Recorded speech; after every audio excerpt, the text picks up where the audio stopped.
سببه. فيعني هذا هو. نعم دكتور، ناخذ فاصل ونعود بإذن الله سبحانه وتعالى. مستمعي الكرام، فاصل قصير نتابع بعده الحوار. لك لا للزيف سفر القيم باقيا والماجد فوق الأنجم. أحبتنا الكرام، نود أن نحيطكم علما بأن موقع تنظيم التجديد الإسلامي على الإنترنت يحتوي على أقسام قيمة ومفيدة، منها مكتبة التجديد الإسلامي، تسجيلات التجديد الإسلامية، إذاعة التجديد الإسلامي، ومنتدى التجديد الإسلامي. فسارع بزيارتنا على العنوان التالي www.tajdid.net، وفي حال حجب العنوان يرجى إرسال رسالة فارغة على البريد الإلكتروني التالي www.tajdid.net. ولا تستسلمي فعلى الإسلام.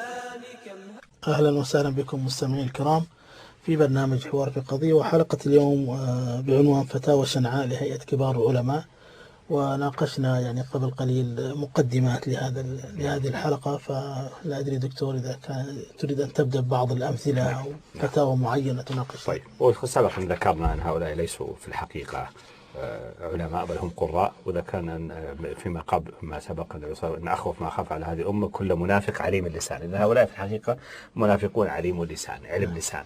وكلمة عليم اللسان عجيب، لأن اللسان لا يوصف بالعلم، اللسان يوصف بالنطق. إذا معناها هذا العلم ليس علما دخل القلب والعقل بحيث يؤثر على السلوك، وإنما مجرد معلومات ترص رصا متقنا وينطق بها نطقا جيدا. معناها يعني موجودة في الدماغ، موجودة في الجانب العقل المحض، لكنها ليست موجودة في جانب القلب، بمعنى أنها أصبحت يقين وعقيدة ينبني عليها السلوك، فهي مجرد معلومات نصب. فهذه وهذا كذا ثبت عن النبي صلى الله عليه وسلم وذكرناه سابقا. فخلينا نأخذ مثال. ذكرنا كيف يستهدفون العلماء والمشايخ الجدد ويحولون إلى دوامة لا تنتهي عن أسرة الحيض والنفاس إلى آخره. ذكرنا هذه في مرة سابقة فما نعيدها، لكن خلينا نأتي الآن بعض الفتاوى بالعينية، لأن المرات اللي مضت لم يتح لنا أن نتطرق إليها. فخلني أبحث عن أول فتوى. أنا عندي 5 أسئلة، أنا أحببت دكتور نأخذ بعض الأسئلة. نأخذها. يعني أحد الأخوة يقول يعني تابع الدروس العلمية في الجزيرة العربية، وأغلب أو جل العلماء يعني شرحوا كتاب الطهارة في أكثر أو يعني أكثر في أبواب الفقه، يعني يهتمون بكتب الطهارة وغيرها، وكما يقول ولم يشرحوا باب الجهاد البتة أو السير والملاحم حتى في بعض الجواب جاهز. الرسول صلى الله عليه وسلم قال الطهور شطر الإيمان، فهم بيشرحوا لك شطر الإيمان، الشطر الثاني تكملوا جزاك الله خير. ولكن هذا في شيء من الإجماع يا دكتور، وكانها مدرسة يعني قائمة، يعني تتناسب أبواب الجهاد وبعض أبواب الفقه الإسلامي. إذا شرحنا أبواب الجهاد، إذا شرحنا أبواب الجهاد يا نعارض ولي الأمر فتقع فتنة، والفتنة يعني ناعمة لعن الله من أيقظها، أو لا نتعرض لها فصار الباب مبتور. أما الطهارة وش فيها؟ استنجب 3 أحجار ولا بخرقتين ولا شيء، يعني هذه ما تؤدي. ولكن في إجماع يعني من حيث العدد دكتور، وحتى الفترات الزمنية يعني إلى 40-30 سنة لم يشرح هذا الباب. هذا يرجع بشكل قاطع إلى تدخل السلطان والخشية والخوف منه. وفي أحسن الأحوال يقرأ يعني من صحيح البخاري قراءة سريعة، يعني هذا في أحسن الأحوال يعني. صحيح. وصل قراءة تقرأ على عموم الناس بعد صلاة العصر كل يوم تقريبا ما عدا يوم الجمعة، اللي هي من رياض الصالحين. رياض الصالحين أصلا وضعه الإمام النووي، والإمام النووي كان في جانب تعبدي صوفي لتقوية الجانب العاطفي، يعني حديث أو حديثين بعد الصلاة لترقيق القلوب، وهذا حسن مطلوب. فهذا هو المقروء اللي يقرأ على الناس، وهذا المقصود به مخاطبة كل واحد في أموره الفردية، وليس هو لتدريس الناس عن. ولكن حتى في أيام النووي غيره إذا جاءت أحوال جهادية أو أحوال قتالية تقرأ أحاديث الجهاد، ويخرج العلماء متخصصون ينبهون الناس على أحكامه عندما تصير. والواضح أنه من يوم سقوط الخلافة ومن يوم وجود الدولة المسخ في فلسطين هذه إسرائيل، ومن يوم تقسيم بلاد المسلمين أصبح الوضع الذي يتطلب معرفة أحكام الجهاد. صحيح. ثم بعدين هم يقولون هؤلاء الذين قاموا بعملية نيويورك وواشنطن ليسوا مجاهدين بل هم مجرمين. طيب ما فهمتون وش الحد بين متى يجوز ضرب المدنيين ومتى ما يجوز إلى آخره. واضطر الأمر إلى الشيخ حمود العقدة رحمه الله أن يعني يعد ردا سريعا مبتسرا، ثم فصلناه في مركز التجارة العالمي، وذكرنا طرف من سابقا ولعل نعود إليه مرة أخرى في مستقبل الأيام. فمعناها أحكام الجهاد لم نعد نعرفها، من يجوز استهدافهم ولا يجوز، وما اختلافات العلماء ذلك وما وجهة نظرها. نعم، فضلا عن يدرس أصلا في المناهج الدراسية صحيح غير موجود أصلا، ويؤدي إلى إشكالات لهم ومشاكل لا تنتهي. هذا سبق لي ذكرت مرة أنه مجلة الدعوة السعودية ذكرت الحديث عرضا أنه النبي صلى الله عليه وسلم قال، وثبت عنه بأسانيد متعددة بعضها صحيح وبعضها يشد بعضا، أنه قال أن أكثر منافقي أمتي قراؤها، وذكرنا هذا. فمدير التحرير شطب عليه قال هذا يسبب إشكالات يعني، وافتح لنا وجع راس لا نستطيع لا يعني. مدير التحرير مجلة الدعوة السعودية المفروض مجلة إسلامية وليست هي بوذية ولا هي تابع الحزب الشيوعي الصيني، يشطب على حديثنا ويقول هذا قد يفتح إشكالات. فكلام الله ورسوله صار يفتح إشكالات، فالأولى شطبه يعني عدم التعرض في شطب الأحاديث وعدم ذكرها وإماتتها بإدخالها تحت الطاولة أو تحت البساط، مثل ما يقولوا مثل ربة البيت الكسولة التي تكنس الغبار تحت البساط، بدل أن تجمعه وتخرجه من البيت حطه تحت البساط على أساس ما حد شايفه، خلاص ما هو مرئي، راح يعني اختفى. فإخفاء بهذه الطريقة يعني مرض مستشري. وأنا شخصيا شهدت هذه الحادثة، تعجبت، رجع المقالة ما رأيت فيه، فسألت يا جماعة ليش ما لاحظت المقال؟ قال استحري، قال هذا الحديث يعني إذا لم يشرح ويتكلم فيه الراسخون في العلم يؤدي إلى إشكالات. والراسخون لهم وصفات وخصوصية. الراسخون الذي عينه الملك فهد بن عبد العزيز أو من قبله أو بعده في كبار العلماء، طبعا أيام فهد بن عبد العزيز سنة 89 ميلادية. دكتور، أمر آخر يعني يقول يعني أحد الأخوة يعني مسلسل الاعتقالات لم ينتهي يعني بسجن يعني صفر وسلمان، بل لا زال مستمر بسجن العلوان وبن زعير.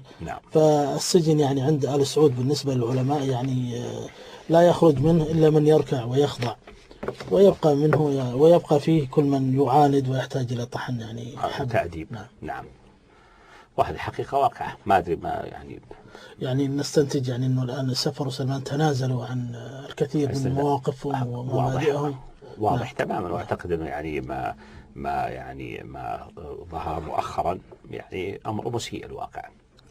كان الأولى وما زلنا، كنت ما أقول، أنا خليني أذكر واقعة وحقعت في قديم الزمن، أنه بعد أن كنا نجلس مع الشيخ بن باز سامحه الله شهور طويلة، كنا نجتمع مثل ما ذكرت في حلقة سابقة، نجتمع معه يوم الأحد الثاني من الشهر، لأن مشايخ الشباب تعني سفر وسلمان والطريري وإلى آخره، كانوا يجتمعوا معه أول أربعاء في الشهر. فإذا كان أول أربعاء في الشهر يكون في المتوسط حوالي يوم 4 أو 5، فيكون ثاني أحد حوالي يوم 12 إلى 15. فإحنا اخترنا ثاني أحد بحيث يتاح له فرصة أن يستوعب ويكون هضم ما قاله له المشايخ الشباب، ثم نأتي نحن نعرض عليه أفكار وكذا. وبما أنه نحن يعني سادة جامعة الملك سعود يسموها جامعة علمانية، طبعا هذا كلام سخيف لا معنى له، لكن الذين ليسوا في مواد أو تخصصات شرعية. وبما أنه إحنا نطرح عليه عادة أشياء فيما أحسب أثقل مما يطرحون مشايخ الشباب، مع كل احترامنا لهم، لكن هم يطرحون أمور كلاسيكية عادية ونحن نطرح قضايا عويصة. فنترك له فرصة حوالي نصف شهر يستوعبها، ولعله بعد ذلك مشايخ الشباب نكون إحنا بلورنا شيء وصغناه ونعطيه لهم وهم يعرضوا عليه مرة وهكذا.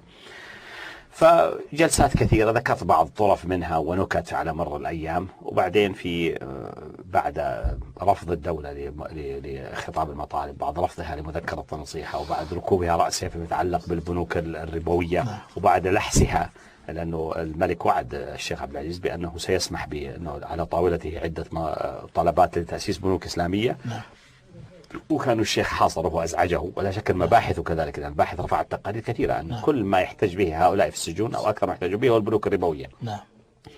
واعترفوا لي أيضا في السجن الواحد أن هذه تهمة خطيرة وأنها مشكلة، وأنهم يرفعون دائما باستمرار ترى دولة يحلون هذه المشكلة، وإحنا عارفين شلون يجادل الناس. فبعد تحت هذا الضغط في لحظة ضعف، أو على الرجال كان من ذيك الساعة منعنش أو شارب، قال يا شيخ أبشر عندي 4 بنوك أو 3 بنوك، ظهر واحد للراجحي اللي هو المعروف هذا، واحد للجميح ولم ينفذ. فتح في البحرين الجميح. يائس طبعا، كان حاط 4 مليارات ريال سيولة تنتظر متى إلى يوم القيامة، سنين وهي تنتظر مجمدة، تنتظر الفرج. فقال خلاص أبشر، هذه سيصدر بها أمر قريب. فمن مع عجائب تقدير الله أن الشيخ عبد العزيز خرج يبشر ويطبل ويزمر في المجالس أنه الملك وعدني وابشروا بالخير، جاكم بالخير إن شاء الله. بلغ جماعة القناة الإسلامية دكتور أيضا هذه من الوعود يعني. فخرج ملأ الدنيا، فكأنه ظاهر الشياطين من أمثال بالخير، وراح الملك قال طيب إذا سمحت، قلت هذا بنك إسلامي ما قال الشيخ بن باز، مع أن هالبنوك الموجودة وش هي؟ إذا هذه إسلامية معنى ذلك ما هي إسلامية. طب شلون تخرج من الورطة اللي يقول لك تطبق الشريعة بحذافيرها؟ فبلع الرجل كلامه. بعد كل هذه الأحداث يأس الإخوان اللي نروح له، منهم العبد الفقير وآخرين من أساتذة الجامعة، لا ما في داعي لذكر اسمائهم حتى لا يتعرض بعضهم الأذى، يأسوا من الحال. فرحنا يوم إلى ممكن أقول هالوالد الآن مسن في 80 ما أبغى يروح يزعجوه. رحنا الوالد قلنا له كذا كذا، وترى رجل خاص يأسنا منه ما عاد في أمل يعني نقول له اليوم شيء بكرة يتراجع، نقول له شو الملك يلحس، يعني كلام مضيعة وقت. فإيش رأيك تروح ننصح نصيحة واحدة أنه الآن سنه كبرت وعظمه رق وخدم بما فيه الكفاية فليتقاعد. والوالد زميل دراسة من أيام حلقة خالد إبراهيم. قال طيب. فراح قال له عبد الله تعرفني يا شخصي؟ قال طبعا أنا أعرفك أنت حبيبي وأخي وكنا عايشين في بيت واحد. كانوا يعيشون في بيت واحد بيت طين أيام الخارج قديم. وأنت محل ثقة يعني، أنا ضرير وأنت مبصر يعني، أنا مأتمنك على عرضي. أم عبد الله يمكن شفتها أنا ما شفتها. فما في شيء. ليش السؤال هذا؟ قال أم عبد الله اللي هي أم عبد الله بن عبد العزيز. للأسف الظاهر تجسس للداخلية على أبوه كان الله العليم، أو أخ أحمد أو المتهم أحمد استغفر الله واحد من للأسف يعني. أحمد بن باز متهم والله استغفر الله إن كان ليس هو عبد الله. فقالوا يعني ما تعرف نشك في إخلاصي لك، ترى هؤلاء أساتذة الجامعة كانوا عندي وتكلمنا في وضعك وكذا. خليني أقول لك حقيقتين. أول حقيقة يجب أن تعترف بها وأنت تعلمها وأنا أعلمها، أن أنت تعرف أن هؤلاء أساتذة الجامعة يعني يأتون إليك من باب التواضع لأنك رجل لك سابق أو لك سن. ولا في الحقيقة حتى في الجانب الشرعي اللي احنا ندعي أن احنا علماء فيه علمهم يقارب علمنا. وأنت تعرف هذه وأنا أعرفها. ما في داعي نضحك على أنفسنا. وهكذا قالها والشيخ قال نعم صدق شيخ عبد الله، هم علماء شرع وإن كانوا لا يقرون بهذا. المذكرات اللي قدموها ولكن متواضعين ويعتبرون أنفسهم طلبة بين يديك من باب الاحترام والتقدير الكبير. الآن هم ما يبون منك شيء، خايفين بس عليك من سوء الخاتمة. يقول لك استقل اقعد في بيتك. فالحق يقال وللتاريخ وللحق لأن سنسأل عنها يوم القيامة دمعت عيون الشيخ وبكى وقال أنا بفكر في هذه المدة وأنا أرى الوضع هذا صعب ولا خير فيه وإشكالياته لا تنتهي. هذا في أي سنة دكتور؟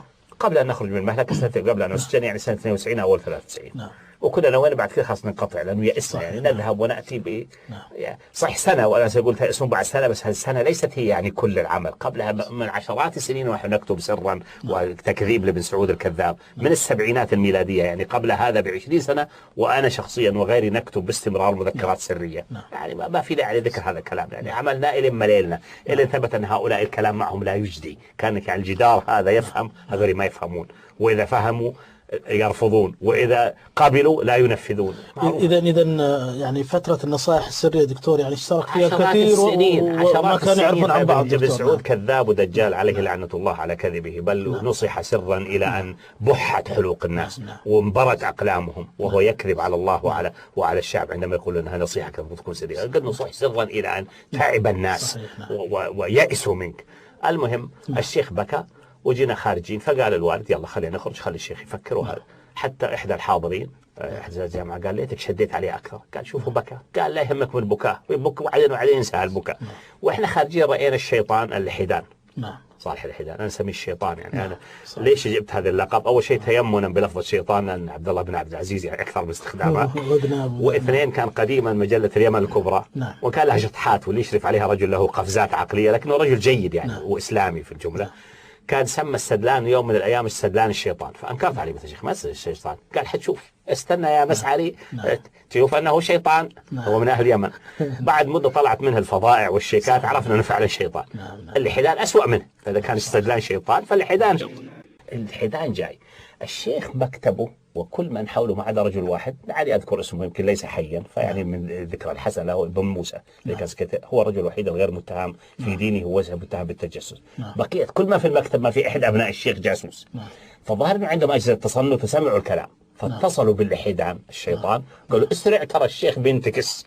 فجاء دخل حدثنا اليوم اللي بعده أنه وصل إلى بيت الشيخ احنا خارجين وهو داخل يجر بشته مثل إبليس داخل يعني البشت اللي هو العباءة التي يلبسونها اللي ما يعرفون البشت باللهجة النجدية العباءة يسحبها كالشيطان ودخل. حدثونا بعد ذلك حدثنا الواقع الظاهر بن موسى إن كان توفي عليه رحمة الله وإن كان حي الله يثبته ويختم له بخير أنه جاء فقال وين الشيخ وين الوالد؟ قال والله الشيخ طلع ينام لأنه بعد الجلسة هذه الشيخ يصير نأكل عنده لقمتين هو رجل سخي بالمناسبة وبعدين صرفنا طلع ينام. قال لازم أكلم قال ابن حلال طلع ينام في فراشه. قال أنا مثل ولده وخروا الحريم خليه موخره بس وطلع على الشيخ. يحكي الراوي أنه جلس بجانب فراش الشيخ أكثر من ساعة